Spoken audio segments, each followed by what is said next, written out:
एक गांव में एक वृद्ध स्त्री रहती थी। उसका कोई नहीं था। वो गोबर के उपले बनाकर बेचती थी और उसी से अपना गुजारा चलाती थी। पर उस स्त्री की एक विशेषता थी। वो कृष्ण भक्त थी। उठते बैठते कृष्ण नाम जप क्या करती थी। यहाँ तक उपले बनाते समय भी उस गांव के कुछ दुष्ट लोग उसकी भक्ति का उपहास करते। और एक दिन तो उन दुष्टों ने एक रात उस वृद्ध स्त्री के सारे उपले चुरा लिए और आपस में कहने लगे कि अब देखे कृष्ण कैसे इसकी सहायता करते हैं। सुबह जब वह उठी तो देखती है कि सारे उपले किसी ने चुरा लिए। वे मन ही मन हंसने लगी और अपने कान्हा जी को कहने लगी, पहले माखन चुराता था और मटकी फोड़ गोपियों को सताता था, अब इस बुढ़िया के उपले छुपा मुझे सताता है। ठीक है, जैसी तेरी इच्छा। यह कह उसने अगले दिन के लिए उपले बनाना आरंभ कर दिए। दोपहर हो चली तो भूख लग गई, पर घर में कुछ खाने को नहीं था। दो गुड़ की डली थी, अतः एक अपने मुंह में डाल पानी के साथ कुछ घूंट ले लेटने चली गई। भगवान तो भक्त वत्सल होते हैं, अतः अपने भक्त को कष्ट होता देख वे विचलित हो जाते हैं। उनसे उस वृद्ध साधिका के कष्ट सहन नहीं हो पाए। सोचा उसकी सहायता करने से पहले उनकी परीक्षा ले लेता हूँ।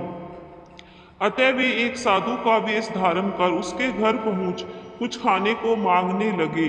वृद्ध स्त्री को अपने घर आए एक साधु को देख आनंद तो हुआ, पर घर में कुछ खाने को न था। यह सोच दुखी भी हुआ।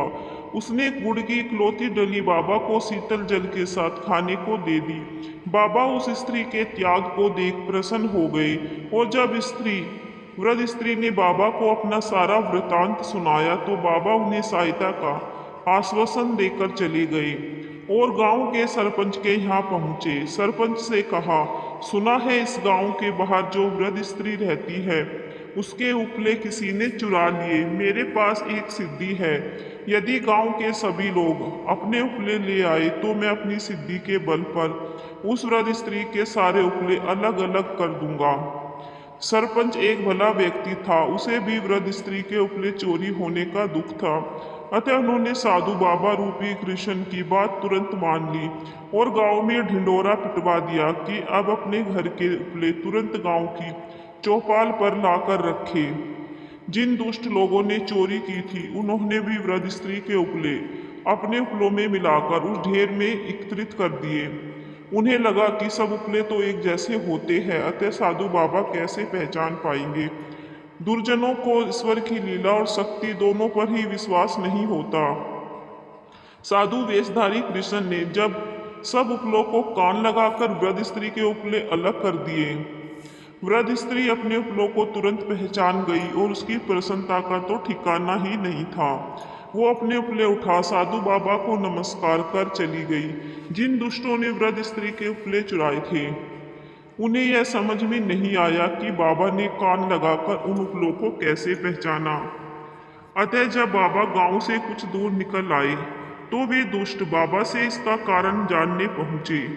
बाबा ने सरलता से कहा कि वृद्ध स्त्री सतत ईश्वर का नाम जप करती थी और उसके नाम में इतनी आर्द्रता थी कि वह उपलों में भी चला गया। कान लगाकर वे ये सुन रहे थे कि किन उपलों में कृष्ण का नाम निकलता है और जिनसे कृष्ण का नाम निकल रहा था उन्होंने उन्हें अलग कर दिया। यह है नाम जप का परिणाम। अतः हमको व्यवहार के प्रत्येक कृत्य करते समय नाम जप करना चाहिए। इससे हम पर ईश्वर की कृपा होती है, वह संकट से बचाव होता है। सांवरिया तेरी चौखट से सिर उठाऊं तो बेवफा कहना, तेरे सिवा किसी और को दिल में बसाऊं तो बेवफा कहना। तुझे अगर मेरी वफा पर शक है तो एक बार हृदय से लगा के तो देख, मैं खुशी के मारे ना मर जाऊं तो बेवफा कहना। सदैव जपते रहिए हरे कृष्ण कृष्ण कृष्ण हरे हरे, हरे राम राम राम हरे हरे।